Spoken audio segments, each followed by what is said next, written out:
Peace, peace. Can you hear me? I know you can hear the music, but sometimes the voices are a little bit different. Shalom, shalom, peace. I'm gonna just acknowledge the chat because everybody's saying peace on the radio, peace Master Menelek, peace Imanaya, peace Ima Yakira Eden. That's me. Peace Akira Meek, peace Chief Yuya. Give thanks for being here. Peace Ima Akuya, Sovereign Eats. Yeah, that's everybody so far. Okay. So give thanks. I'm going to give thanks for being in the space. I'm going to open up the space and give thanks to the Most High and also give thanks to Chief Yuya for allowing the platform. Greetings, Aki El Karar. Yes, we're going to go. So this film, Kama Sutra, has been a long time coming. So we decided to put it in the middle of the Anubum takeover for the movie Decodes. So, Kama Sutra, let's get into it. Right, alien, right. I have on my sequins and lace going tonight, like my white and gold. So, Kama Sutra, A Tale of Love. So, this film, it was actually released in 1996, directed by Mira Nair. So she was not necessarily a new director. She also co-produced the film as well. She wasn't necessarily a new or a producer or director. She kind of got her feet wet with her first film, Salam Bombay, and then really made her entrance into the Western film industry with her 1991 film, Mississippi Masala. I have not been able to see that yet, but I will. And so that's kind of key and important because the main actress in Mississippi Masala, Sarita Chowdhury, is one of the main actresses in Kama Sutra. So let's get into it. So Kama Sutra, interestingly, right, Mississippi Masala. So willingly, after we break down this film is interesting because when we think of Kama Sutra, a lot of people, when they think of Kama Sutra, the first thing they think is, oh, sex positions. And the Kama Sutra is actually a lot more than that. It is teaching a way of life. It teaches courtship. It teaches how to find a mate, how to find a wife, the proper social movements for men and women. It teaches about social status, the sexual positions, and the all the different things on sex, kissing, coitus, what all the things that you can think of are a smaller part of what the Kama Sutra is. The Kama Sutra is also one piece of a larger body of work that is the Kama Shastra. And Kama Shastra is Sanskrit, the Kama being pleasure or desires, and Shastra meaning like a manual or precepts, like a book of rules. And the Kama Sutra sits within the larger body of work of Kama Shastra. The Kama Sutra that we know has been largely attributed to the writer Vatsyayana. I think I said it right. Vatsyayana. However, he's only one of several contributors to the Kama Sutra. But it's a largely, he's the largest contributor and kind of credited with a lot of the work in it. So, as I was saying about like the film Kama Sutra, so the film is very, it was rated R when it was released, and it is very erotic and sensual.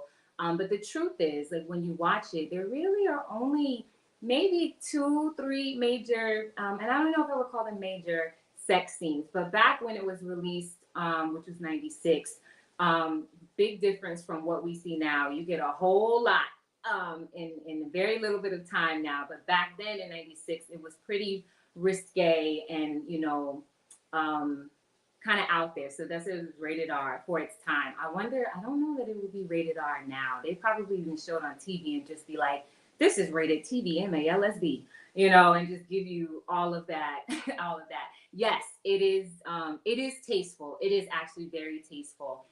There's nothing raunchy about it, and they do keep a lot of the sensuality. So let's get into it. So with Kama Sutra, as I was saying, so it's, Kama Sutra is from the Sanskrit work written in the ninth century. No, that was a temple. So, I can't remember when it was written. I think I mixed those years up. But it's very, very old. So somebody can put it in the chat when it was written. But the importance of this film, why it was really important and why it was really good, is because, interestingly enough, like while it takes its name from this very famous body of work, it was actually like putting together. The first part of the film comes from a story, or actually a short story by a writer. So you could even say that this writer, Wajida Tasubam, she contributed to the film because the first part of it is largely based on her short story called Utran. And Utran is an Urdu word which means like disposed cloth or castaways or cast-offs. And for purposes of the film, it could even be hand-me-downs. And as you're watching the film, you can kind of see why hand-me-downs or cast-offs is really key to the film and kind of how the two main characters, Maya and Tara, relate to each other. It kind of cements, not cements, but it kind of like gives you a look into the relationship that they have. I see like things happen in the chat. Mira Nair, right? Mira Nair. Massimilian says, can't wait to get to Tara Hub.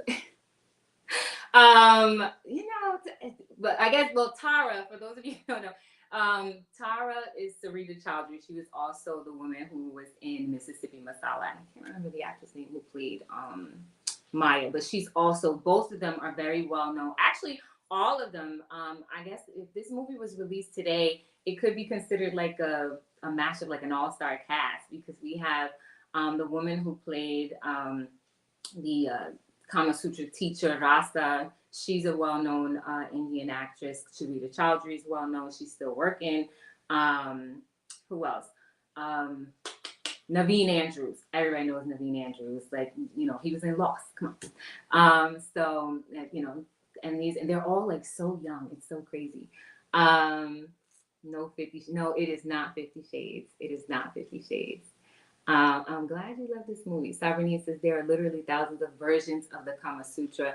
Every new ruler had a new edition created. Right. And the one that we see the most is Vatsayana, but there are so many more authors and contributors and writers.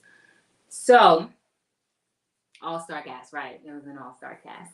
So, let's get into it. So, I broke it up into a few parts. So, we see in the very beginning, we're introduced to Maya and Tara, and they're young girls. You kind of first you see water, which is really key because the water, we know water signifies femininity. Water holds memory. Water holds energy, right? And then we also see the henna, the red henna on the hands and on the fingertips. And the important thing about like the showing the henna, like interestingly enough about henna, it was when it's used by more than just first let me say Indians, people who are from Southeast Asia. It's used in many different cultures in the East, all the way as far as Africa. And it was first used in a lot of hotter countries to help cool the body. And as just kind of dots on the hands or circles on the palms, things got kind of boring and stale. There were different intricate designs created, and it became like a practice for rituals. You'll see women having henna parties when there are weddings. So henna in this culture is very significant. You see it a lot, especially when it comes to as we'll get into later, like the courtesans, and those women who are in the harem. They don't really go into the harem, but you see like the courtesans with the henna on the fingertips. So the young girls are kind of playing in the water, and you kind of see them, swimming, and you see they have this relationship. And once they come out of the water, you realize one is a princess and the other is her slave. Maya is the slave and Tara is the princess. So the interesting thing about Maya and Tara and their relationship, when we go back to the original story, Utran, it's literally the same thing. Tara has lived her life giving Maya like all of her old clothes. So that's where we get like the disposed cloth or utran, hand-me-downs, castaways. And so Maya has lived her entire life getting them. How did they get together? Well, Maya's mother was the nursemaid for Tara. And so the way Maya's mother sees it, you see more of this in the story, is that they're actually lucky to have that position. But unfortunately for Maya, the mother, it's almost abusive because she puts Tara over her own daughter because she wants to make sure that they maintain that position, because she does realize how fortunate it is. And also it is fortunate because they could be on the streets. It is fortunate that her daughter gets the old hand-me-downs of a princess, which is much nicer than maybe some of the other little girls on the street. So that's kind of the mentality of Maya's mother. You don't necessarily see a lot of that in the film. You see like one small bit of it when after Maya and Tara separate, because now Tara has to go get her lessons, right, in Kama Sutra, and Maya has to go home. And the mother, she's kind of saying, she's talking about like having old hand-me-downs, and the mother's like, she nursed both of them. She makes a reference of nursing both of them, and her daughter should stop, thinking that she's gonna, she's like the Maharani. And the Maharani is the feminine version of Maharaja, which is like the high king or high ruler. And Tara's a princess, so eventually she's gonna be a Maharani at some point. So the interesting thing is, and I know Akilo said he's Team Tara all day. I can see that why. So one thing you learn when you're really watching this film is that Maya's very covetous.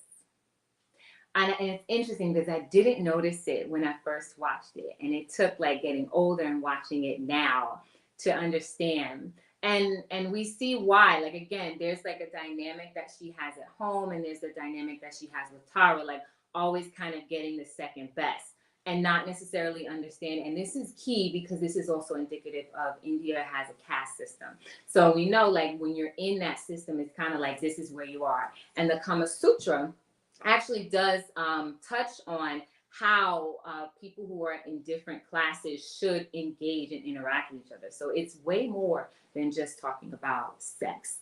Yakira Eden says, okay, wait, y'all going really fast. Even though it says they looked like they were dancing. Yeah, in the water. They did. And you kind of think they're sisters, but they were raised, very, very close to one another. Yakira Eden says, yes, that water and blood, flowers, and even deflowering the water was interesting. So Arlene says, I'm Team Mike. Now, I don't know if I'm Team either of them because they were both like real shady at their own individual points. On radio says that makes sense because Tara means star, right? And Maya means earth. Very interesting. And if you haven't had a chance, like it's so interesting that so Chief actually did a podcast, Maya, you should catch it. And it talks about Maya's Sanskrit for like master of illusion. She controls the world of appearances. And so when you see how egoic and covetous Maya is and how egoic she kind of becomes, you see that she's kind of manifesting to what her name is. So it's very key, like what our designations are and how we can either become the shadow side of that, or we can grow beyond it and become light. Yes, Achoti Maya. Oh my God, it moves so fast. Is carved into stone. Yes, she is. Like later in the film, she's carved into stone. Maya seems to have a heart of a servant. Maya is the servant. Scarlett says Maya's mama was a dancer. Maki was her adopted mother, and she inherited from her mom in the movie. And there's a scene I'm going to get into her adopted mother because they kind of shifted it a little bit for the film. Maya was an entitled moron. Tara was a square. My goodness. Thank you, Chief. The chief courtesan was the only female in the whole movie. I think you're talking about Rasa. And I wondered, like, Rasa, interestingly enough, because Rasa was a courtesan in her day. And I'm like, okay, would she be considered a Ganica? And a Ganica would have been like that woman who mastered the 64 arts, which we'll get into, and is teaching them to other women. And so you can even say second best when the perception is that you deserve more when you may not. Right, like she was, that's where she was born. And it's interesting, she says something like, I'm going to make my own destiny. Well, we'll talk about that, because even in the colors of the film, you kind of see how Maya, she moves through different chakra points until she gets to a certain level. I don't know that she really transcended, but you see her through the use of color of the clothing, how she moves. So we start off with a lot of red, right? We see the red henna. We'll get into the other color, red. So we start off with the color red. And so we know immediately that's, the root chakra. So it's kind of the earthly desires and the wants. This is her like, I don't want all of your hand-me-downs and da. And we don't see all of that in the film, but this is the context behind a lot of what is Tara and Maya's relationship. And even as they're younger, they're probably about 7, 8, maybe 10. That was a big jump. Let's say 10. And Maya's like, oh, I wanna do that. And I wanna, I wish I could do, such and such. And Tara's like, oh, come on, you're a servant. You'll never have to do that. And she doesn't even, like, this is just what it is. It's I don't know if it was from a mean place. It's just like, that's not what you're gonna do. Like, I gotta go to class now. Bye. And so we kind of see them split up, and Tara goes to, get her lessons, in the Kama Sutra. And this is where we see the first kind of indication of how the importance of feet, right? You should perfume your feet. And then even when when Maya we flash to Maya, she's with her adopted mother and she's getting the massage. There's this moment of like reciprocity while her adopted mother is massaging her. Maya is doing mudras, and when I look closely, I realize she's doing it on her toes. So Maya's laying down, the adopted mother straddling her and rubbing her back, and then so Maya's facing the woman's feet, and she's kind of pressing the toes. So there we see like the importance of feet and like that connection to the earth and the root chakra. Let me get to the chat. Jezebelish. Yeah. Yeah, Sarasa was dope. Where we see where that got her. Yes, lots of root chakra, even mention of that foot chakra early on, right? And Chief has a segment called Healthy Feet. Google Healthy Feet GBI. I can't remember. Just literally just exited my head. But Healthy Feet. And it talks about the foot chakra actually being the first chakra, and it being different from the earth chakra. The feet were the one of the opening photos also, right? And in the opening photos, this is an interesting part, because the author, she wrote a lot of stories in the area of what is called Hyderabad. So when the film opens, we see that we're in 16th century India. So based on the author and the writing of the story and like what the background of the story is, we're probably in Hyderabad in 16th century. And Hyderabad was founded by Muhammad Kulu Qutub Shah in the 16th century, about 1591, if I'm not mistaken. So we could be like toward the end of the 16th century in India. But interestingly, they flash a lot of these scenes from the temples that have a lot of the erotic carvings. So I did wonder, it just for purposes of the film, they could have, put it in a different area. And I think that area where the temples are is Kajurohab, I think. And I might be misplacing some of the letters, but yeah. Healthy Feet or Healthy Chakras on YouTube. Give thanks. Yes, that's it. That reminds me of Red Lantern. Mm-hmm. So where were we? So yeah. So we so Maya and we kind of moved to the next scene where Maya and Tara are dancing. So here's the interesting thing about Maya. She's very upset about having to get hand-me-downs and da-da-da-da-da, and, kind of not being able to get new clothes or new anything, and just not very satisfied with her position in life. Rather than seeing kind of like how she can grow from where she is, she's just like, I don't want what I have. I want something else. There's also a sense of entitlement, like as I said, she's entitled moron. There's a sense of entitlement from very young. But they dance together. She doesn't even see that because of her mother, and being the nursemaid, and she's in close proximity to the royal family, and she's almost like a built-in playmate for Tara since she was a baby.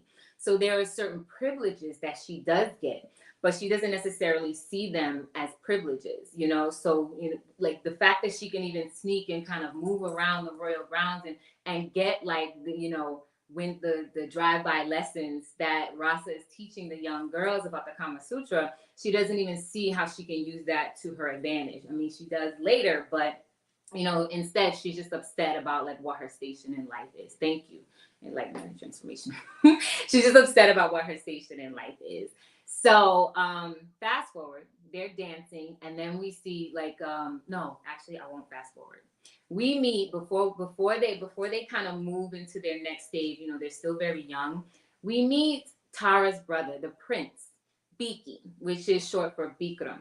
Now Biki, they made him crooked. He a hunchback. I don't know if it's spina bifida. I don't know. They just made him weird looking and creepy. You see right early on, like he likes Tara, and he says like, I'm gonna marry you and you're gonna be my slave.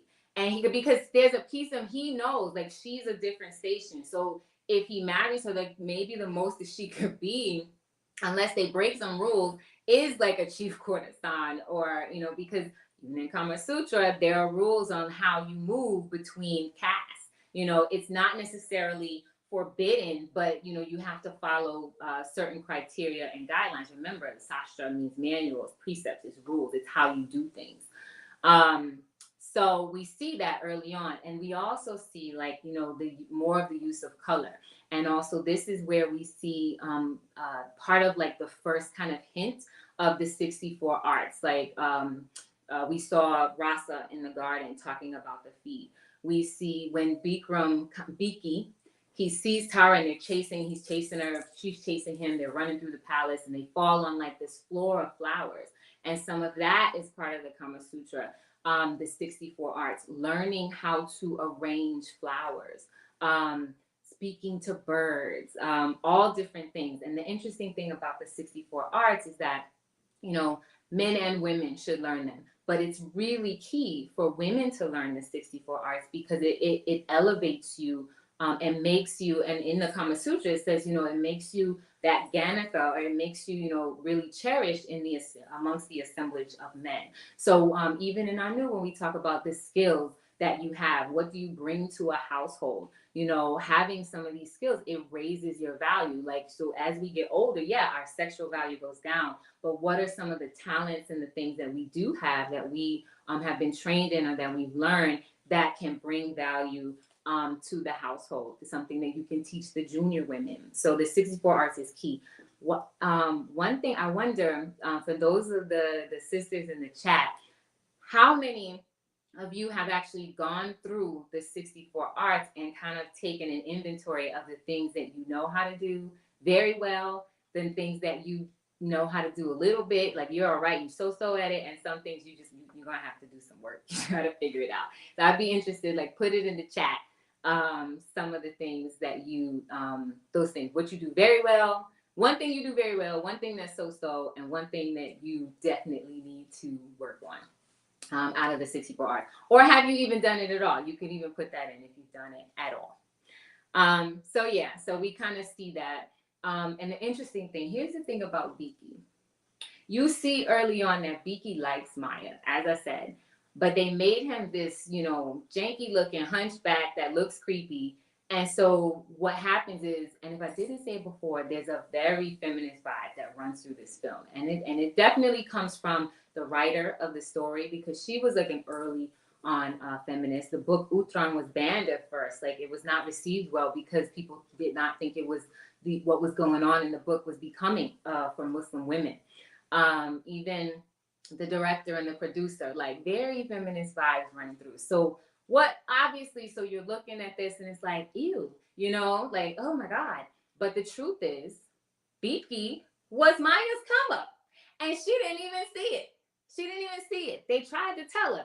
She didn't even see it. And because she didn't see it, and she had her eyes set on something that she probably didn't deserve, or maybe had to, you know, grow a little before she can get to a certain place, she kind of, she ruined herself. She ruins herself.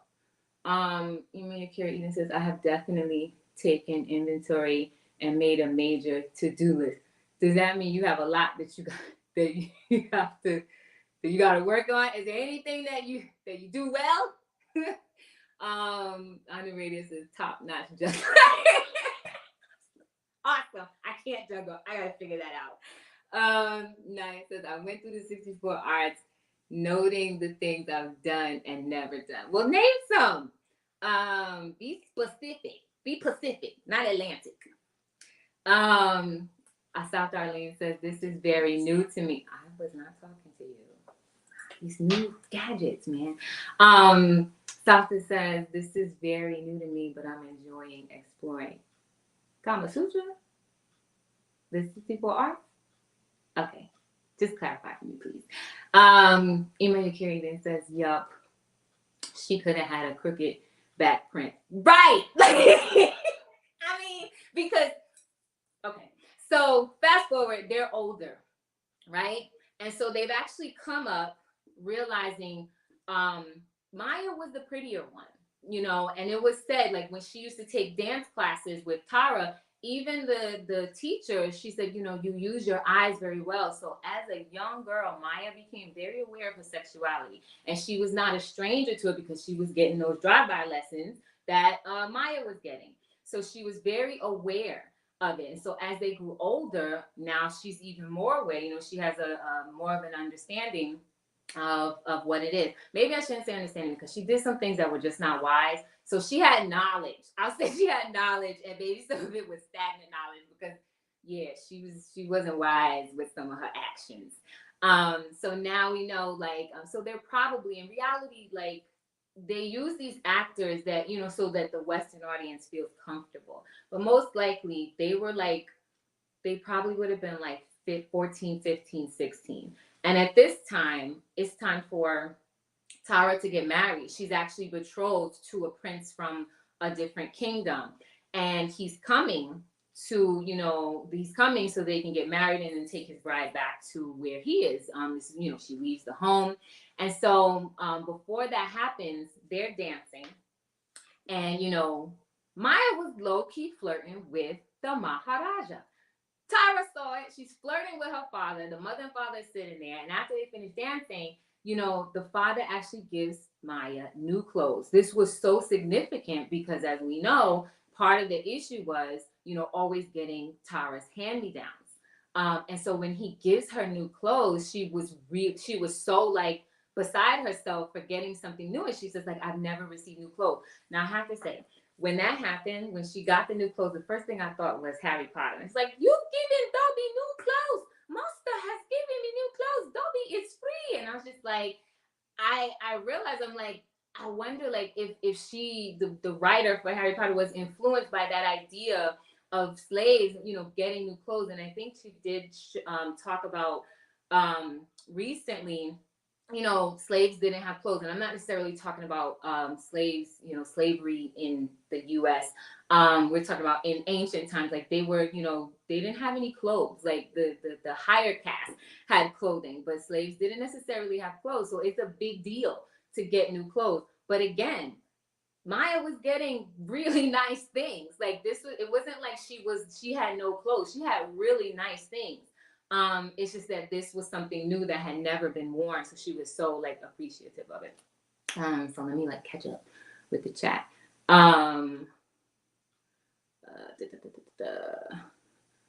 Maya was worse than an all-star game renegade. Okay, the 64 arts give thanks after. So knew an erect spine was better, I guess. She knew an erect spine was better. Yes, of course an erect spine was better. But, you know, in this case, like, again, like, she could have had a crooked back prince and she could have, you know, been on her come up. But instead she did something real foul. We'll get into it. Naya says, yes, the crochet is something I do that's the weaving, right? You're the weaver. Do very well. Singing, not so much. I make a joyful noise to y'all. Chief says, only low-caste fool married for looks and arousal. The humpback prince would have provided her access to a royal bloodline. Females today crack their legs too much worse. Fans lose value instead of gain. Fans lose value instead of gain. I'm missing that. Crack their legs too much worse. Fans lose value instead of gain. Fans. Softa says, when I was coming up, they weren't called the 64 Art. This is an old book, Softa. What else were they called? This book old. Please tell me. Please share what they were called. I feel you in the joyful sound. Top tier says, I definitely went through the 64 arts. Some of the arts I never heard of or seen. Yeah, some of them I was like, what? I think one of them was like, even though like you kind of do it, like making riddles, taking words and switching them around, but people can still understand what you say, like, you know. But then, and I was like, pig Latin, like, I was like, but I didn't create that, so I think it has to be something you create. Happy to see that I naturally possess but need cultivation. I was happy. Okay. What else? Oh my gosh. Given between Tara and Maya. There were so many looks being given between Tara and Maya. Yeah, you could see it. They had like this mutual contempt for one another. Maya, because, you know, Tara's issue was that, you know, Maya was prettier, and it was always known, and she just like Maya's mother was like, you know, more favorable of Tara. Tara's parents did, you know, they did like Maya. You know, they doted on her, and you know, he gave her new clothes. So, you know, she doesn't want to see that. She's also a spoiled princess too. Tara's a spoiled princess. I think it's like Team Tara, because, you know, we all know Maya did something foul. But like, Tara's a spoiled princess. Because she also goes into this space that is very low and root chakra and like kind of in the dust and not necessarily up. So like, and the example of that being when the new prince comes to see his bride, you know, there's all these cultural things, like, so she's hidden behind a veil, and he immediately notices Maya. Again, because Maya is considered like, you know, prettier. And this is weird because Tyra's pretty too, but every culture has its own idea of what beauty is. You know, there's definitely check out Walimu Guruti, complementarity, and he even talks about like how beauty should be decided on the community, like not having these other people and these foreign standards of what beauty is. So that being said, so this is a movie. So that, because they're gonna pick pretty people for everybody, but for purposes of the story, like Maya was supposed to be like much prettier than Tara. So the prince, in walk Naveen Andrews, he's Prince Raj, and he's like, he sees Tara, he sees Maya, and he sees Tara, and Tara's there doing like the fake demure thing because you know she would have received also a little bit of training, a little bit of prep of how she's supposed to behave, you know, and you see a little bit of that in the film. And she's doing the, you know, looking down, and these are all things that she's supposed to do. But then when she notices that he notices Maya, Maya looks a little bit, and then she does this thing, and I realized, I was like, this is so fake. Maya goes over to Tara, and maybe it wasn't. She goes over because she realizes he's looking at her. So if she moves her body physically toward where Tara is, then his gaze will go back to where it should be. And so it's too late for that. Tara's like, get out of here, spit in the face, peace out. Like, she's done. fast forward to the wedding party night. It's the night of the wedding, and they're having like a big old feast, and we see this color red again, right? So now Maya has changed. She's in red. Her whole, like, her sari's red, her headscarf is red. And I took that as like, this is where this is where Maya is really going into, you know, just that selfishness that, like, I want, I deserve, and I'm going to do this. So she goes down to where Naveen Andrews, where Raj is getting prepared for the wedding. And this is where we get another glimpse of a 64 arts, which is how to wrap turbans. So he's getting prepared, and his servant is wrapping his turban. And once she kind of, you know, says whatever, like, oh, I wanted to see if you needed anything, he puts his hand up. Servant starts to reverse direction, take the turban off. He's like, I know what's going to happen here. Call me when you finish. So she seduces him on his wedding night, before the wedding, and then leaves. But she leaves something behind. Wedding happens, and the next day, when Tara's saying all of her goodbyes to her family, Maya chooses this moment to say, all my life I've taken, you know, I've taken your used things, and now you're gonna go and I've used something of yours. Like, you know, so now you're gonna have something that I used of yours. Why you had to tell her that before she left? Why? Why come? Why? This is why Maya is devious. She's a devil. She's a devil. She's a straight devil. Just nasty. Aki El Karar says, like, how did getting princess hand-me-downs equate to seducing the king? Like, right? Like, where did that come from? That's like Maya getting something she didn't have to work hard for, but I want this, right? I want this. Right? Oh, my Dobby impersonation. You killing Dobby Clowns. Aki El Karar says she was getting out of season Gucci. Right, she was.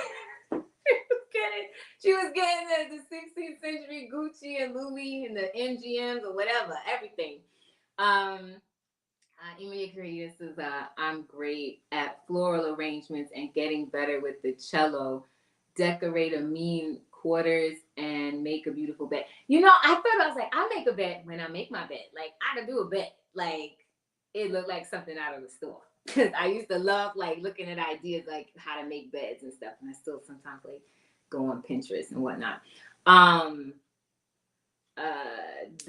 Email Kira said, oh my gosh, I don't think I'm behind. She should have never turned him away. Imanaya, oh gosh, y'all moving really fast. It was the insult that her new clothes looked like leftovers that made Maya mad. They didn't look like leftovers. I don't like. She just knew that they were leftovers because the outfit that she had on at the wedding was old clothes. That didn't look like leftovers. That was gorgeous. She was fine. She's just greedy. No.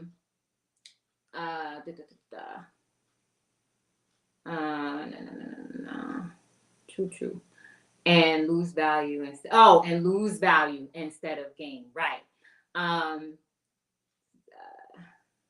She should have never turned him away. It was a win, and she would have kept her secret, which she didn't deserve. She should have never turned him away. It was a win. Beaky, I think you're talking about Beaky, and she would have kept her secret, which she didn't deserve. Right. He would have kept her secret. Right.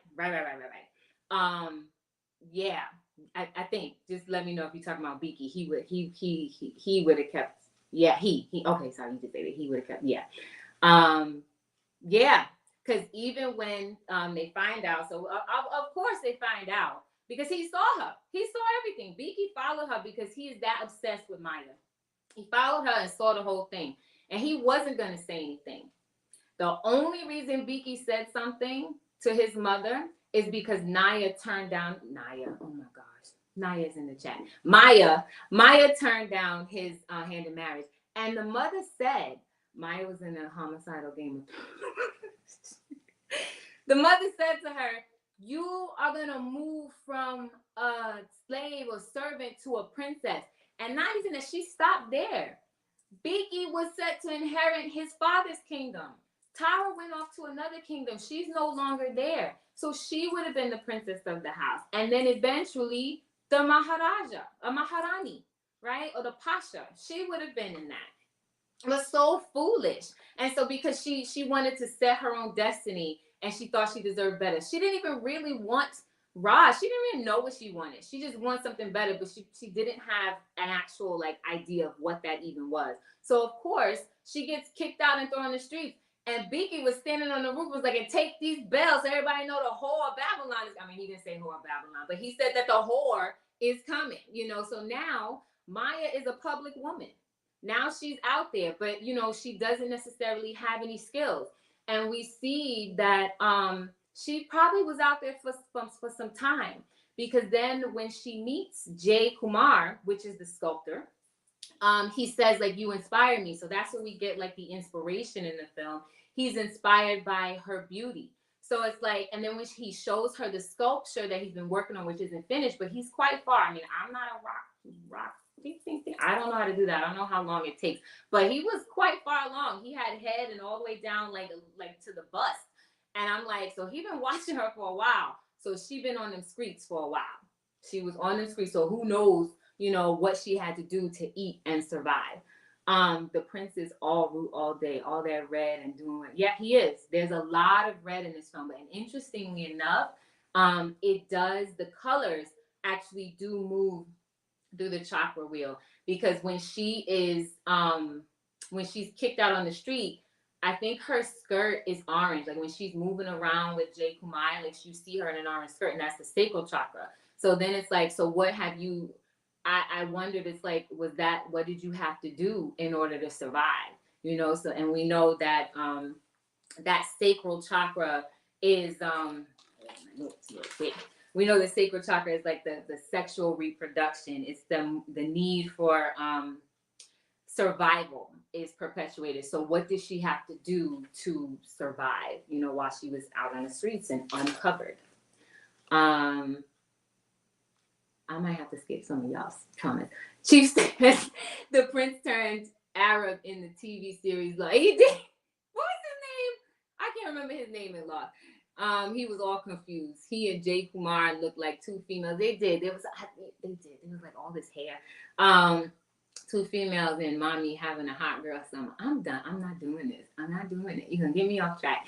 Naya says it was the fake emotion Maya gave when she started speaking at the clear voice, direct eye contact with the last line and straight face, that she really showed Maya's deviousness when she confessed it. Oh yeah, she was devious. And it's funny, when I first watched this movie, I did, because I was much, much younger, and I did watch it with that lens that Maya was a victim. She absolutely was the villain. She was the villain. While Tara was a spoiled princess that I didn't like either, she was the victim. You know, because Maya didn't have to do what she did. Now you met Naya. I didn't. How you get Naya in the movie? I did. I put you in the movie. Yep, the mom did try to put her up on game, but she was too greedy. She sat there and she was like, I'm gonna make my own destiny. Again, she didn't know what she wanted to do. Entitled princess wouldn't lease her body for survival. She would rather starve first. Okay. I meant the king when he arrived to be wed. He had the Kundalini insignia on his red and gold flags. Yeah, there was a lot of that. That was like his because you see it even later in the film with his not the shield, you know, okay, insignia, like what did they call it in Game of Thrones? Sigil, but it was in the coat of arms, whatever. I perceived the same at first. What did you perceive, Aki Ramik? What did you perceive? Safinese says Maya chose Streetwalker for life. She was, but I don't know. I read that out of order. You said entitled princess wouldn't leave her body for survival. I don't know. What was she doing? Because she was there for a while. For Jay Kumar to have, you know, chiseled out of that red rock. We see red, right? We see that red again. For him to have chiseled so much, like what was she doing all that time? So anyway, she meets Jay Kumar, and he actually kind of takes her in, right?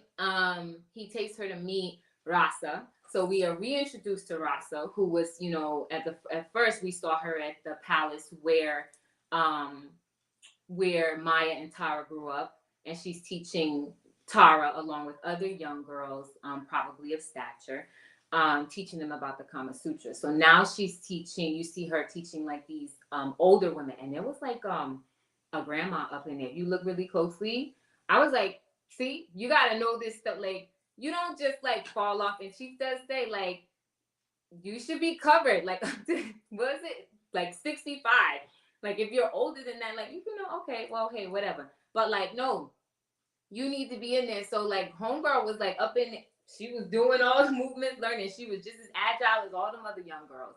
And they were in there like learning all of the movements that are key for Kama Sutra. And we do see some of the actual positions later in the film. She was a spy. She was spry. Right. Grandma was spry. I was like, oh, shoot, look at her. Look at the elder up in there learning. You perceived that Maya was the good one at first. Oh, okay, Rami. No, she wasn't. Not at all. Akio Karar says, all them girls was looking at Jay Kumar like, here comes this. They did. They kind of stopped. So anyway, like, so she takes her in, and she makes her, what did she call her, like the daughter of the house. And I wonder, like, maybe she recognized Maya from, the other place, and she probably knew what happened. And then she sees Maya because Maya is very beautiful. So it's like there are things that you can do to kind of pull yourself out of this. And she sees her bathing at one point, and she's like, she's, she knows how to bathe herself. Even everything you do,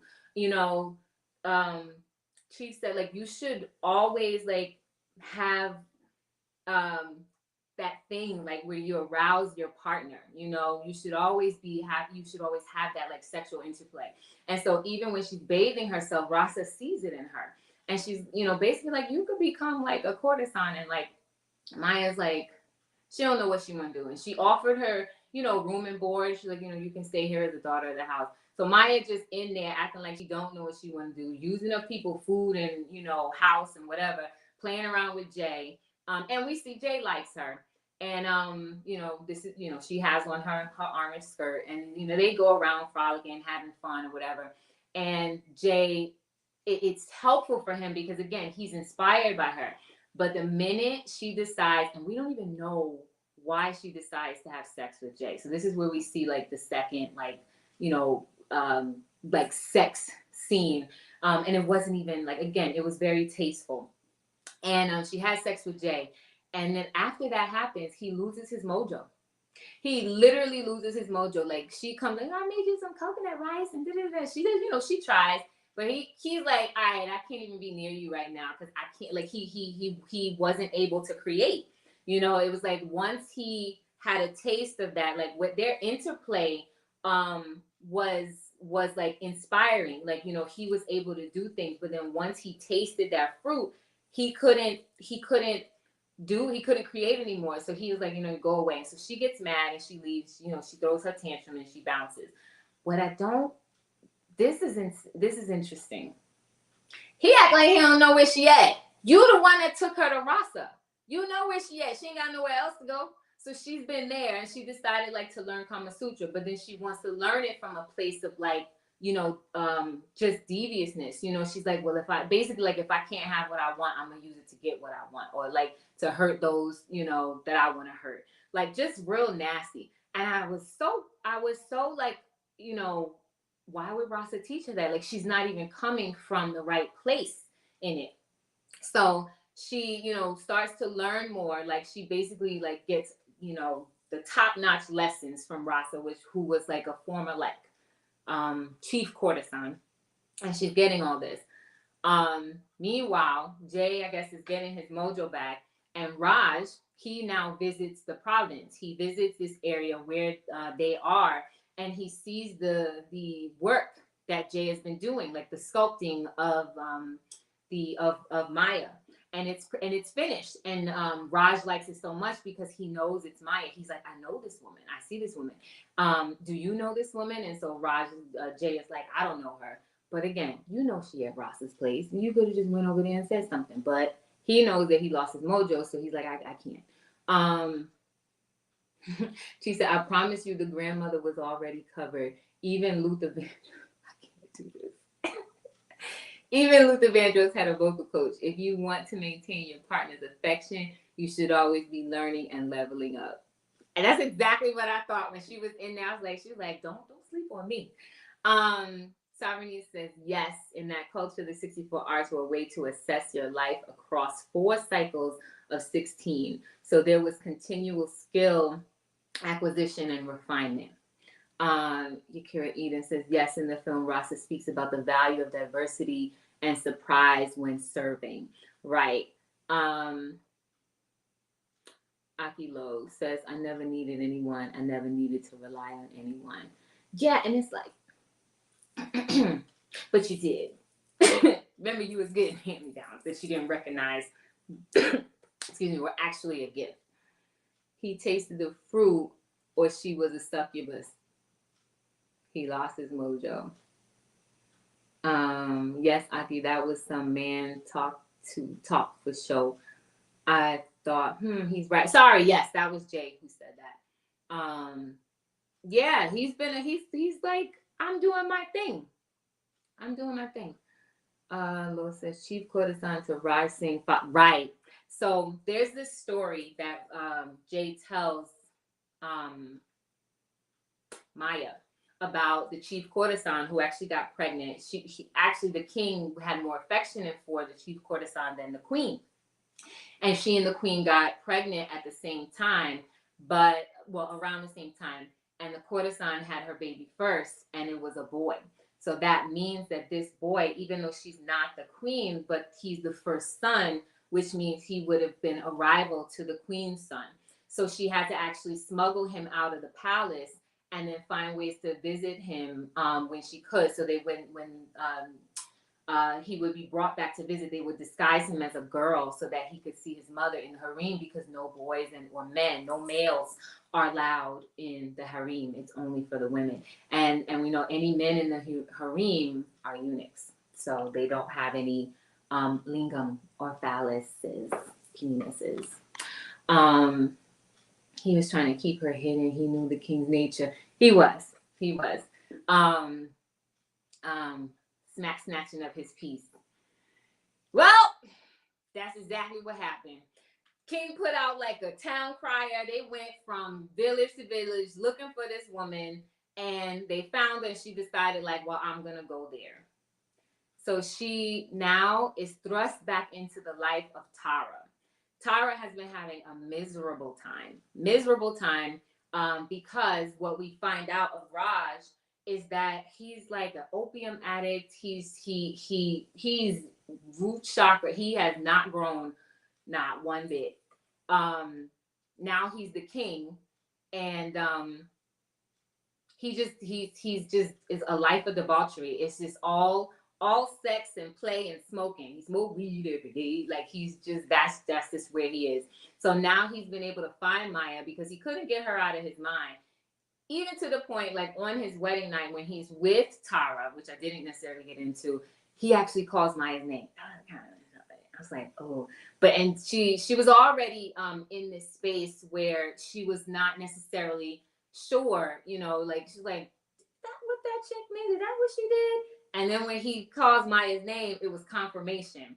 So she has been having a miserable time at it. So now Maya's back in my space.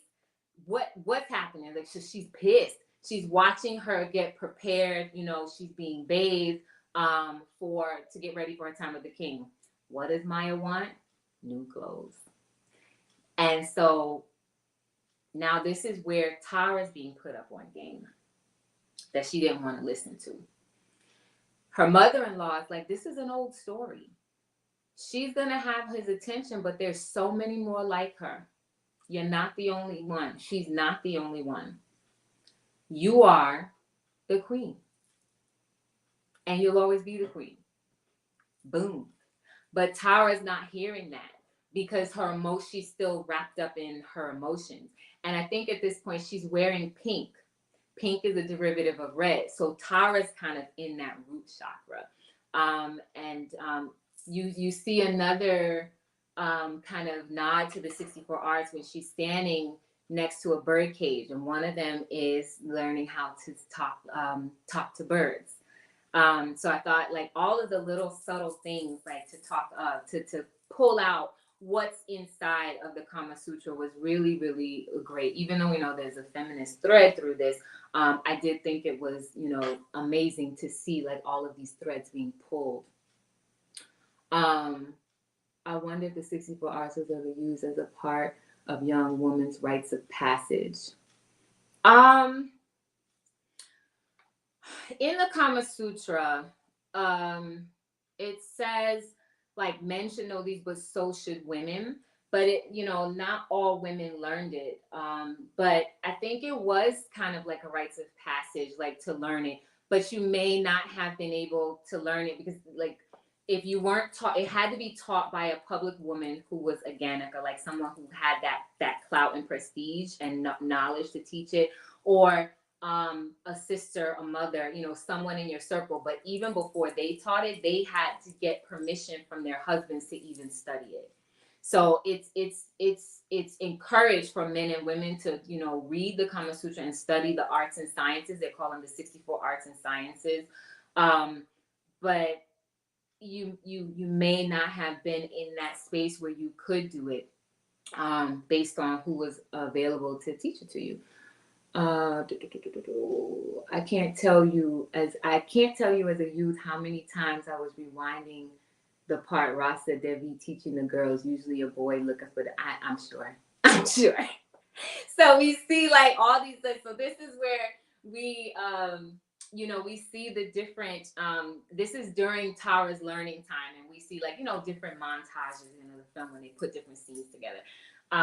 We see her talking about the twining of the creeper, right? And the twining of the creeper, like twining is when you take your leg, like your one leg, and wrap it around the body of the other. So it's kind of like entwined.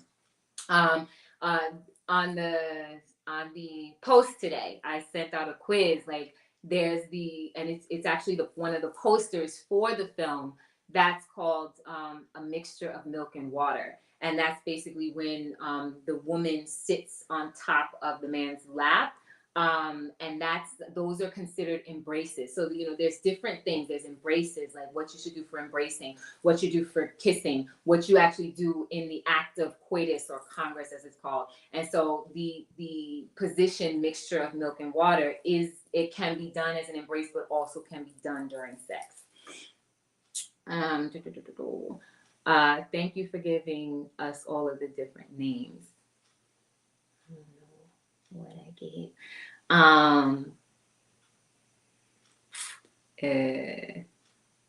Tara in the sunken. She was in the sunken place. She was. I don't know if she was really talking to that bird because she was standing there pouting. She was pissed. And the mother's like, just go get her some new clothes. You are not going to be the one to change this story.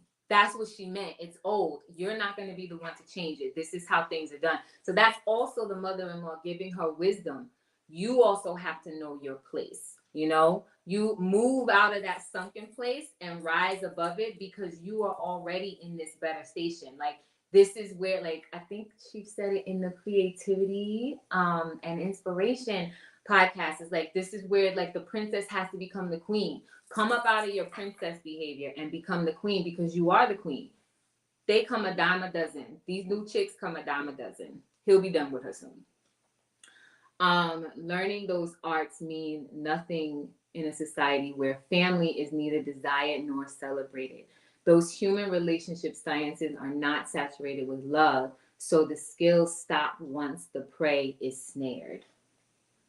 I see. So like, you could be like, I cook, I clean, but then once you got the man, it's like, I'm gonna sit and watch this movie. Savanit says he couldn't get Maya out of his mind because stolen waters are sweet and bread eaten in secret is pleasant. This is true. Twining of the creepers sound like a kung fu move. I guess, yeah.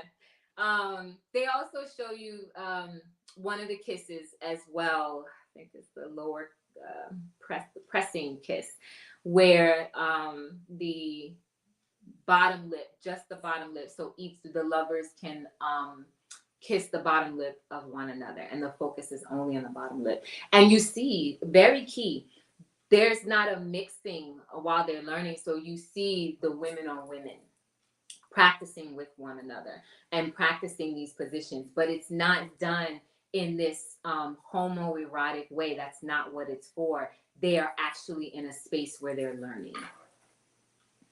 Thank you for asking that question. Very interesting. I think I must have missed something in the chat. I don't know. I don't know. Oh, about the 64 arts. You're welcome. I think, if that's what you're talking about. So Raj has found Maya. She's now back in the palace. Tara's pissed off. Mom is trying to tell her, like, you'll be all right. Tara now gets her new clothes because she threatened, like, well, if you don't give me no new clothes, I ain't going up there. So now she's there. They bump uglies. We know what happens. He's got his, his dime piece back. And then what does he do? He goes and throws it in Jay's face because he knows, he's like, I know you hit this. I already know. And so I want you to know that I got it back and now it's mine. Your piece is my piece. And you ain't never going to get it back. That's kind of what he does. He throws this party and he does it in a party.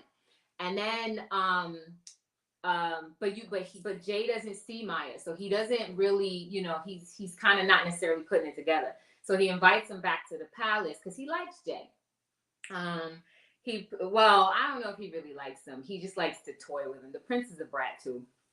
So he brings him to the palace the next day, and this is where he sees Maya. And she's dressed in pearls. Now, this is the interesting part. Hyderabad was actually known for their pearl production up until the 19th century, and they were actually called the City of Pearls. So this is where you see like the director like putting in all these, like not only like putting in the bits and pieces of the Kama Sutra and the 64 arts, but also you see putting in pieces of history, and what was happening at the time, right? Because again, the story, the short story Utran that this is based on, these stories were written, the author Wajida Tasubam, she wrote them, and these were her more popular stories about, they called it the Hyderabad Nawab. And Nawab is a Sanskrit word for like the rulers of the time. Like, how do we do? We always like to watch things that are, opulent and extravagant, or we want to know like the secret lives of things. Like they have to like show the secret lives of the royals, and and so these became like novels that people wanted to like read. And interesting enough about the word Nawab, it has like different variations, and like Nobab, Nawab, and it made me think about Hebrew. And there is the word in Hebrew, Nawab or Nabab, it actually means fool. And immediately I thought of, or vain, or someone who's hollow. So I thought of Raj, because he's a Nawab, and he actually exhibits that vanity or that hollowness. He doesn't have anything inside because he's just stuck down in the ground, like not necessarily progressing and growing. Top tier speaker says that's a sad thing. That pearl outfit was nice. It was nice. Top tier speaker says that's a sad thing that the cultivation of those skills stopped. Maybe that's why there's a lot of masculinity present in females in this day and time. Well, yeah, I mean, because we remember we said we were gonna make we statements. If we are not actually moving in those arts and cultivating the feminine skills and the things that we should do, and instead we worried about well, I'm gonna get that bag, and we're doing the masculine things, right? I'm gonna go out and work and do this. I'm not saying that women shouldn't work, but the work is like what men are doing. That's that whole I could do what you could do. Look what I could do. Yeah, you do lose your femininity. We do lose our femininity, and then we kind of get stuck in, well, this is what I know how to do, and then it becomes difficult to kind of move into the space. Well, it's difficult only if you don't want to do it. If you want it, you'll do it. to move into the space where you reclaim your femininity, right? So, all right. So, where were we? So, yeah. So we have, she's in the pearls, and he wants her. He wants Raj wants Jay to sculpt her again. So Raj, but Raj is like grabbing on her body and touching her because this is him making that these subliminal, like, this is mine now, you know. So now Jay has to kind of stand there and suffer through it, and she also has to, because they haven't seen each other in a long time. So then Jay actually comes to her after after Raj is gone, and so they have this kind of space where it's just the two of them, and she starts to slap and kick and da da da da da, and it's like, well, you left. You didn't have to leave the way you did. He just said, I can't do this anymore. Like, he needed to, you know, kind of move in his space. He didn't need you to do the things that you were doing. Like, you had to figure out, like, how do I move with this man in this way? But instead, you wanted, as you kind of went back, she went back to this space, like, I want, and what I wanted, what I deserve, or what she felt she deserved, rather than like listening to what he was saying and just kind of fall back a little bit. So she's like slapping him, punching him, or whatever.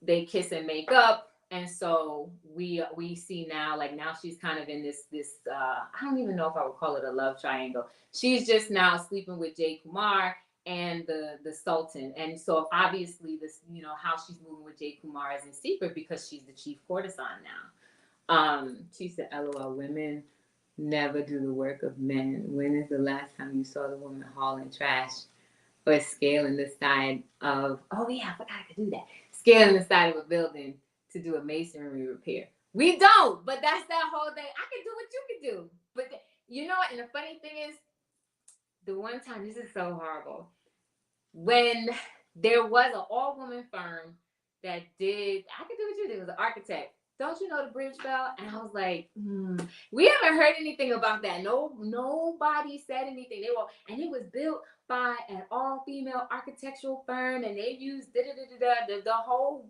bridge fell. Like, no more bridge. It was bridge, then no more bridge. Bridge, no more bridge. Nobody's even talking about it. So like when there's in that move into the space where it's like, I can do what you can do, it doesn't necessarily always come out the way it's supposed to. It doesn't come out the way it's supposed to because we're different. You know, we do different things, and so the outcome is going to be different, and that's okay. You know, LOL, no thank you. I don't know, no thank you for what? Annie Oakley lied to you, and so did Rosie the Riveter. I don't know what y'all talking about, but anyways, so now, yeah, so she's sleeping with Jay Kumar and the Raj, and interesting. So she has this room that has an open ceiling so that he can come and look at her and, you know, kind of come down to the room whenever he wants. Her and Jay Kumar are bold. They just laying in the bed and she's, you know, doing Eensy Beensy Spider and whatever else she's doing. And they have to like now sneak around and listen out for bells and whistles and footsteps. And so he's got to hide. I'm like, what man wants to do that? I was kind of like, oh, Jay Kumar, you moving real funny. Who wants to do that? If this is going to be a woman, then she could leave. So it showed you she was only she was staying because she wanted a certain lifestyle. But we're gonna go back to Bikram. You could have had that lifestyle and you didn't have to be the courtesan. You could have been the princess and then the queen. You could have had that. But she didn't want her humpback prince.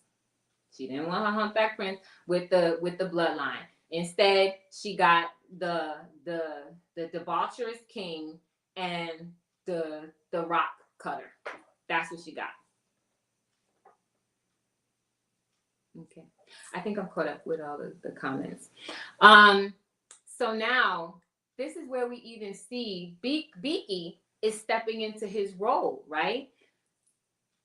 Mother-in-law is mad that no, there's no heir. And we know that when you have these royal marriages, they're made not for love. They're not necessarily love matches. These matches are made for, you know, politics and to make sure that they can expand the kingdom. and move a certain way. But in order to expand the kingdom, queen has to bear a child. She has to carry the seed, and the seed has to come into fruition and be an actual person.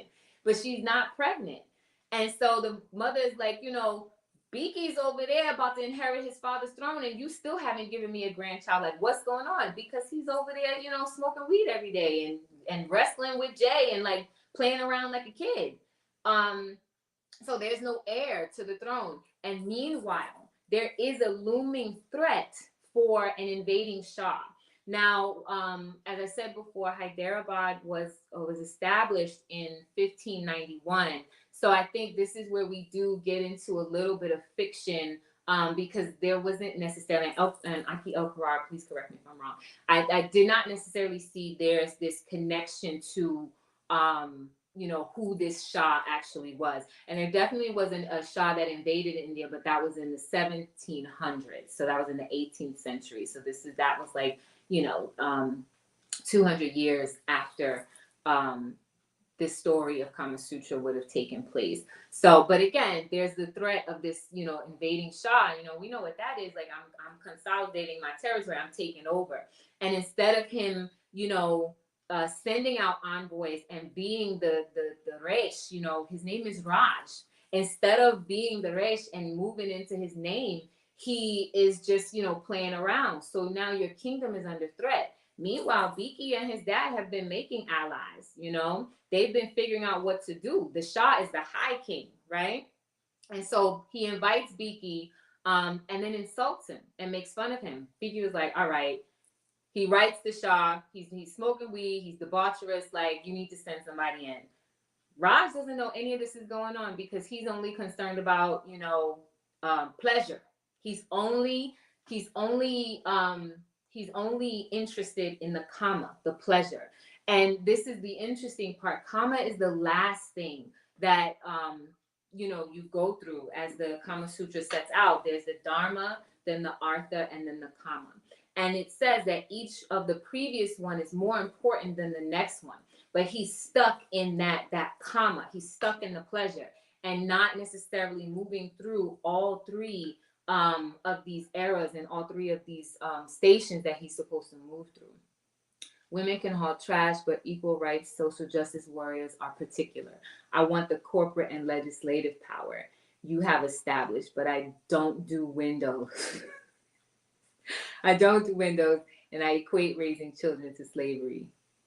I remember I know someone who used to say, what I look like, Beulah? And I'm like, well, you're supposed to keep the house and raise the children. So, like, I don't know who Beulah is, but, like, if Beulah was keeping the house and raising the children, then I guess yes. I don't know what was so funny. Let's be honest, that was cracking that part. It was! It was heroin. It was opium. It was heroin. So he was high. You would even see like him starting to look when he did like the last wrestling match where he realized like Jay was sleeping with Maya. He was standing there like coke. He was doing his James Brown opium. He was just whacked out of his mind. He was whacked out of his mind. Right. Raj Singh was a dope boy. He was. I thought you meant dope. I'm like, no, he wasn't dope. Yeah, he was a dope boy. Never grew up. So in some cases, like where Tara and him might have been water seeks out his own level. They were both brats, right? Like wanting to do what they want to do. So at some point, like somebody had to do the growing up. So Tara is like in this depressive state. So she tries to kill herself. Maya finds her and is like, you can't do this. But the only reason Maya now is like trying to be nice to Tara, is because she needs her help. Because she done been found out by Raj. And Raj has sent Jay Kumar to the penal colony. Got him chained up to rocks and he done lost his mind. He just like tinking at rocks. And so she needs Tara's help. So then she goes and finds her, but she just happens to find her when she slits her wrist. And she's like, she speaks. Tara's like, I hate you. And she does, but, with right reason, right? But then Maya speaks to this, I survived you. You've always hated me, but I survived you. and now you have to survive me and your husband. I don't, but she doesn't necessarily believe that. This is all because she needs something. She wants something, right? So this is where we have to look at, like, you know, sisterhood. Like, there was never really any any any bit of sisterhood between them. That rivalry from very young was always there, and it was never addressed. It was, nobody ever did anything. And I don't know that anybody would, because if Maya is the servant, she should know her place, right? But yeah, nobody ever did. Nothing was ever done. They never addressed it, and so now they, you know, this rivalry has reached them when they're old. But remember, there's the feminist plot, so the women have to come together to defeat the men. So that's what, you know, or to deceive the men. So this is where, you know, when you're watching, you know, certain films, you have to be cognizant of those, you know, those areas where they slip in, you know, slip in like different messaging. So they come together. Now all of a sudden they're friends and sisters because, you know, she has to defeat her evil husband, and she has to, and the other one has to see their love. So we're gonna come together and work this out. So, but in the end, it doesn't necessarily work out for either of them, and that's what's not really highlighted. You know, Jay still dies, and the death was like horrible. Like, they stomped his head got stomped by an elephant. That was the execution. You know, Jay still dies. Raj is still like a debaucherous prince. Um, um, Tara can't stand him. She hates him. She tells him, she's like, I don't, well, she doesn't hate him. She says, I don't love you enough to even hate you. So now she's stuck in this marriage where it's like, you know, the question is like, will she even have, you know, children? Will there even be an heir? Will there even be an expansion? And probably not, because remember, Biki has written a letter to the Shah. And at like right after the execution, Maya kind of walks off into the sunset, still unfulfilled, still not getting anything. So I guess she kind of is returning to that entitled princess. Maybe she's going to go back to Rasa, but she loses everything because she was not smart from the start, right? She loses everything. So does Tara, because she waits too late to kind of grow up. So now the invading Shah is here, and he's taking over the village. So we already know what happens, you know, when the invader comes in. Like, you know, you either going to die or you're going to now be absorbed into my harem. And it doesn't mean that you're going to be first wife, right? Lo says Biki was coming up on a white horse like he did. And he looked at Maya and was like, whatever. Maya could have been sitting pretty while Biki was conquering the town. And he looked a little bit straighter. Just a little bit straighter. Matthew Menelik says Maya tried to seduce her way into everything. She did. Seduce her way into everything, and in the end, she had nothing. She literally is walking off into dust. Maya walking the dirt road, lost in and turned out. She was. So, the moral of the story, no. So, I guess, yeah, like, you know, the moral of the story is like, you know, really paying attention to the film. It's not just about sex, but, you know, definitely sensuality, and also how we move. Because remember, Kama Sutra tells us how to socialize, tells us how to find a wife, how to find a husband, how you should act. And had they actually been following their rule book, right, their way, had they actually been following their way, things may have turned out different for everyone. And so it kind of like the lesson is like, this is what happens when you turn from the way. There are ways that we are supposed to do things, you know. We have many different scriptures and books and that tell us like this is how we're supposed to live. And so if you decide that you're going to go and take this earthly route and not go up and ascend like you're supposed to, then you're going to stay down here. And so I think like that was a key takeaway with Kama Sutra. And interestingly enough, like the critics, when the movie came out, it got really bad reviews, right? Or middle of the road. They didn't really like it. So like even when you look up Mira Nair, like the first thing they say is Mississippi Masala and da da da da. They don't necessarily really talk about Kama Sutra. It didn't get nominated for anything, but it was a very, very good film, and had a lot of like great lessons in it. Master Menelik says, could this be a cautionary tale of seeking the Kama without the sutra? I think so. But remember, it's not just Kama, right? Kama is the last part. You know, if you get the sutra is rules, and I think even with rules, there's a process with everything. And so if you're not going through the Dharma, the Artha, and you're not going through that process as you should, yeah, like, and you're just seeking out desires and pleasure. Remember, she's Maya, so she was kind of stuck in that deception of like what she thought she was supposed to have. She never moved. So I think it's a lesson in not growing and staying in that princess entitlement mode, right? For both, even for Raj, you know, for the entitlement mode and the spoiled prince, like, because he never grew up either. He stayed in the Kama. He stayed in the pleasure. She says, it's also not just about being smart. That's all the 48 laws of power. If you are loving, then you delight in giving peace, pleasure, and support. It's just a part of your, it's not just a part of your machinations. I think, please let me know please let me know if that's right. If it's not just a part of your imagination, meaning like it's not just movements that you make. That's such a good point, Achoti Yaffe. But that feminist slant was done to make it a loose, because a lose. I'm so literate today. A lose because they never closed. Okay, it's not. They never chose to be sisterly towards one another. No, they never chose. One was on. Everybody was focused on self. Every one of them. Everyone. There was never this outward pouring of what do you need? What does someone outside of me need? It's all about what I'm getting and what I want. Both of them.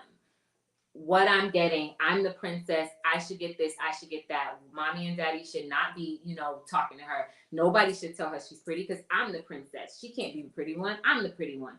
Why? I'm the pretty one. So why I got to get the hand-me-downs? I look good, So it was just disgusting. And it's so crazy. I didn't see any of that until I watched it as an adult. I was just like, oh, wow. And even like the feminist slant on the movie that like, we now have to come together to defeat the men. Like, no, everybody's gonna get what they deserve because y'all all was a hot mess. You all were a hot mess.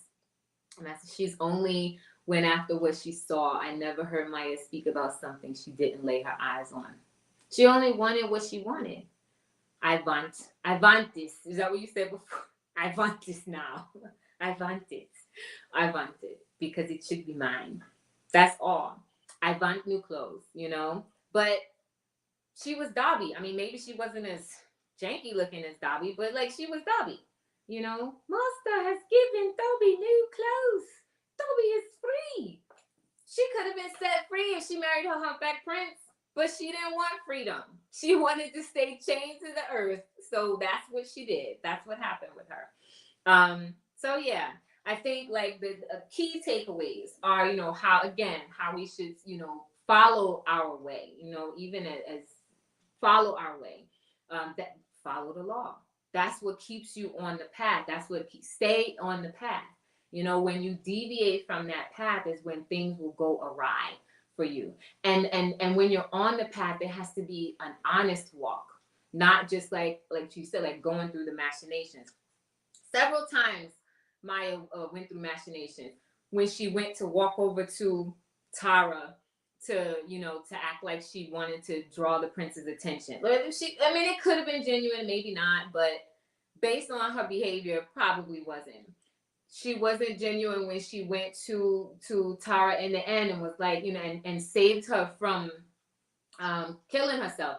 You saved her because you needed her for something, So how many times, do women do that? Like you save someone because you need them for something, or we do these things because like, well, if I stay close to you, it'll get me somewhere, right? And that's the person that Maya was.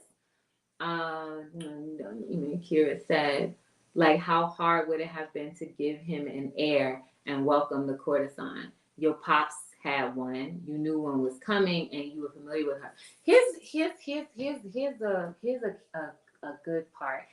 With during the wedding night, when she leaves and they make it to where Raj lives, she's doing the whole demure thing, but and she received the Kama Sutra lessons from young. So you know what's supposed to happen. And then there's also a preparation. This is when it comes to culture.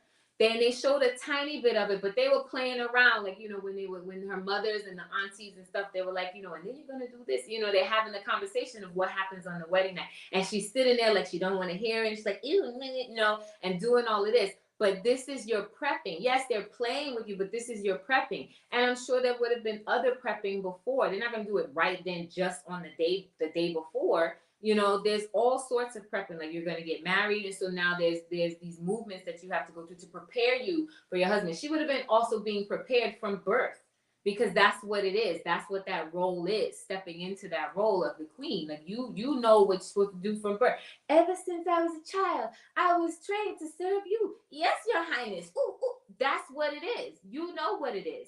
And instead, she wanted to act like a numbnuts on the wedding night. And so her wedding night was passionless. I mean, yes, he did call out Maya's name, but you could have fixed that beforehand. He called it out at the end when he was like, I just got to get this off because you acting stupid. And he screamed at her. And he said, did they not prepare you?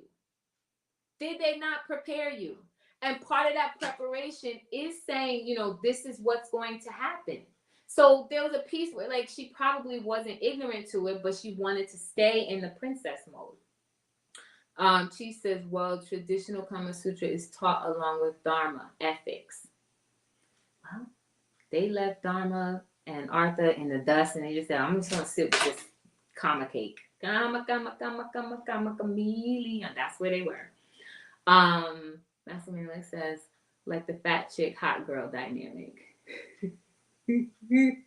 I guess so. Slim thick. I know that may be a different thing. Ima says, yes, she retained nothing. Even his mother and the eldest prepped at his. They did. She got so much preparation, and it was like wah wah wah wah wah wah wah, in one ear and out the other. And partly because she allowed. I'm gonna say this is where the emotional maturity comes in. Maya did something foul and even jacked her mind up before getting into the carriage to go off to her new home. But rather than taking the lessons that she was taught, she let that mess with her mind. And she kind of spiraled into something like, and so everything that she looked at was from this lens of like, just like I'm in the dumps, right? So that's where, like, we get that lesson, like, emotional maturity. If she would have just taken and said, like, I know that this is going to happen, but because she kind of had since childhood that whole thing with Maya one-upping her, and it's like, but you shouldn't even be a one-up because you're my servant, but she couldn't get past that idea. Okay, she's prettier, but you were born into this position, so you move that way. Okay, she's a princess, but you were born into this position, so you move this way. So neither one could kind of like sit in what they were given and then figure out what their actual path was to transcend, right? Instead, it was like, I want that right there. I'm just gonna make this lateral move, and I just want that right there. Naya says she was resistant from young because of her issue with Maya. Both of them. In Kama Sutra, the Nagaraka gains access to women automatically by way of social status. This film fought that. The sutra text is primarily for upper class men relating to lower caste women, right? Because this is also education. Like this is something that would not have been available to lower caste, Arlene Adams, I'm sorry, Safta Ahava, says, what what I enjoyed most about this movie is how they taught the women how to use their bodies for pleasure when they were young. And even though Tara and Maya were not spiritually mature, that is a big part. I think the idea of getting that lessons from young and that preparation is key. But then because they were not spiritually or emotionally mature, that's how you see how something can be just spoiled. It's kind of like the knowledge that when you have the knowledge without the wisdom, you know, you don't put it into action, it becomes corrupted. So each one of them became corrupted in their own movements, right? In their own thoughts, because there was no spiritual or emotional development. Not until it was too late, you know? And maybe, and I think, yeah, it was too late. So it didn't even matter. So that concludes. This is interesting because I'm glad I really were able to get through the entire movie. So that concludes our breakdown of Kama Sutra. Willfully, everyone had a chance to watch the film. Don't forget to like, share, subscribe to our Anu Life Global Ministries channel. We have our blog coming out every strong on Sundays. Our next thing will be our fellowship tomorrow, which will be with Master Menelik. So that's going to be at 7 on our ALGM channel. We have Sabbath. That's how we open up our Sabbath. And then we'll see people again. We'll see you all again virtually when we're in Clubhouse on the radio at 9 a.m. on first day. And then we'll have our midday affirmation at 12 noon. The midday affirmation coming up is levity of heart. So that's going to be fun to play on words. Yeah. Willfully, you can watch it again for all the right reasons. So, funny story behind this, like when we were having conversations on how to do a Bollywood or Indian film, Kama Sutra came up, and it was saying, I can't do it because I watched it for all the wrong reasons. So that's how we got Kama Sutra with Achoti Yaffe. So we can look at it from the angle of one of the sisters and break it down. So willfully, this was helpful. Willfully, you can even go back and watch the film and see some of the movements. Like there were some things I didn't even get into. Like you know, like I said, you see the different movements through the use of color, through the chakra wheels. Like toward the end of the movie, you see more greens. You know, you see that greens, which is like the solar plexus. No, that's the gold. Sorry. You see more of the green color, which is the heart chakra, which I thought was interesting because it's like shifting from that base animal nature, right? But nobody really shifted, right? They were all still like, most of them were like still very rooted. Like the most maybe Maya move was like to sacral, but they really didn't get too far up because everything was about how can I make this move to get what I want? You know, nothing was really about reciprocity and putting out, you know, how can I make something more pleasurable? It was all about how can I get this? Traditionally, they would not have learned the desired arts prior to learning Dharma, ethics, moksha, salvation, and artha, economics. Okay. Well, they didn't stick to their lessons. You're welcome, Bavakasha. Akilo said, I'm going to watch it for Tara and the Dark. What I noticed, because we know like there's also, you know, things with different color in we know there's an issue with like color and skin complexion and things. What I thought was very interesting that all the people who were of high position, like the main characters, because Tara's mom was pretty fair skinned, but Tara's father, Tara and Raj, were all more deeply melanated than the other, and also Jay Kumar. They were all deeper melanin. They had more melanin than the rest. So I thought that was very interesting to see like the difference, like what the main characters being more melanated than some of the others, like all those who were in power. So we see the courtesans, Rasa and then Maya, they're more fair, but all those in power, with the exception of Jay Kumar, had darker skin. But you weren't them dark girls with their hair all did up. Which is also one of the 64 arts. We see Maya actually does Tara's hair and also teaches her some of what she knows in the art of seduction. And Tara tries to use that on Raj, but he's too far gone by the time she comes in. He was high as a Georgia pine, and then it just didn't even work because also she never kept any sexual tension. Like, yeah, he was always with the courtesan, but like it didn't mean that he would not have desired her. When Maya walks off into the dust, she was wearing all white. She was. So I did think that was a little bit deceptive because she didn't move to that piece. Like she most likely was going off to see whatever she could, or she got there because there was no other way, because she cuts her hair, which was a symbol of like her, pledging herself to Jay and like, I'm gonna live the rest of my life as your widow. So it's kind of forced. You have to move through each one of the prisons. She didn't. Everything was a surface act. So her wearing white was a little deceptive. Master Manuel said probably because her last attachment to the world was being scraped off the bottom of the. Okay, and that concludes our breakdown of the movie Kama Sutra. Willfully, this was helpful. Willfully, you enjoyed it, and we will see you next strong.